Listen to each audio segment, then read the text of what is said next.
자, 함께 공과 시작해 보겠습니다. 먼저 공과의 제목 같이 한번 읽어보겠습니다. 시작! 하나님의 말씀을 따라 살아요. 말씀도 같이 한번 읽어보겠습니다. 시작! 이에 아브라함이 여호와의 말씀을 따라갔고 롯도 그와 함께 갔으며 아브라함이 하란을 떠날 때에 75세였더라. 창세기 12장 4절 말씀. 아멘. 오늘은 말씀을 따라 살았던 아브라함 그리고 마침내 축복의 통로로 세워진 아브라함의 이야기를 살펴봤습니다.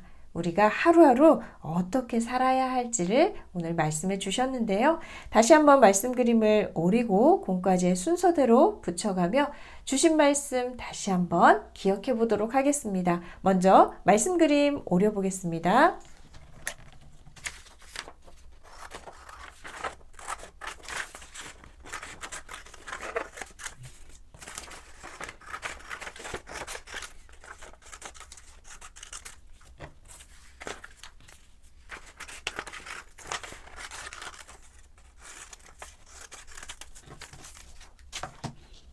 자, 함께 말씀 그림을 오려봤습니다. 말씀 그림을 오려서 공과지 옆에 순서대로 두었는데요. 이제 순서대로 붙여 보겠습니다. 자, 오늘 말씀의 제목 뭐였죠? 하나님의 말씀을 따라 살아요 였습니다. 오늘 누구의 이야기를 살펴봤나요? 맞아요. 아브라함의 이야기를 살펴봤습니다. 나이가 많은 아브라함에게 어느 날 하나님께서 찾아오셔서 너의 고향과 친척과 아버지의 집을 떠나라고 명령하셨습니다. 아브라함은 어떻게 했나요? 말씀을 따라갔습니다. 갈 바를 알지 못하지만 하나님의 말씀을 쫓아갔습니다. 붙여보겠습니다.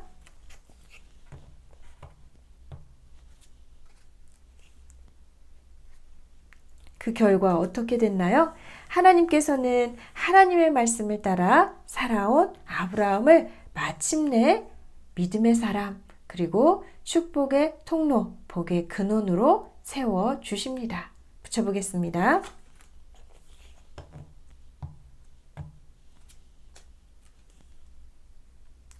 자, 오늘 아브라함의 이야기를 통해서 우리가 하루하루 어떻게 살아야 할지 또 어떻게 축복의 통로답게 하루하루를 보내야 할지를 말씀해 주시는데요. 어떻게 살아야 할까요?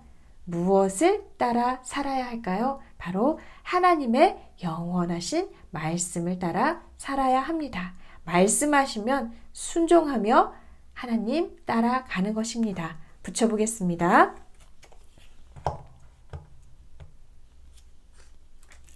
하루하루 말씀에 귀 기울이고 주시는 말씀에 순종하며 그 하나님을 따라갈 때 하나님께서는 우리를 통해서 구원의 역사를 이루어 가십니다. 우리를 축복의 통로가 될 수 있도록 세워 주십니다.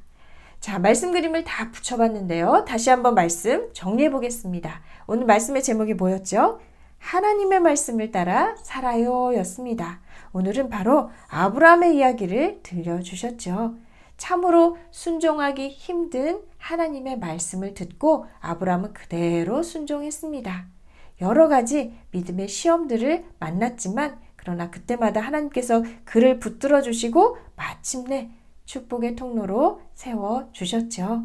자, 우리는 어떻게 이 땅 가운데서 생명을 흘려보내는 축복의 통로로 살아갈 수 있을까요? 다른 어떤 것이 아니라 하루하루 주시는 말씀에 귀 기울이고 그 말씀대로 순종하는 것입니다. 한 걸음 한 걸음 말씀을 따라 살아갈 때 우리를 통해서 놀라운 구원의 역사가 이루어집니다. 한 주간도 오늘 주신 말씀 기억하며 매일매일 순간순간 하나님의 말씀을 따라 살기를 결단하며 그렇게 힘쓰는 모두 되시기를 간절히 소원합니다.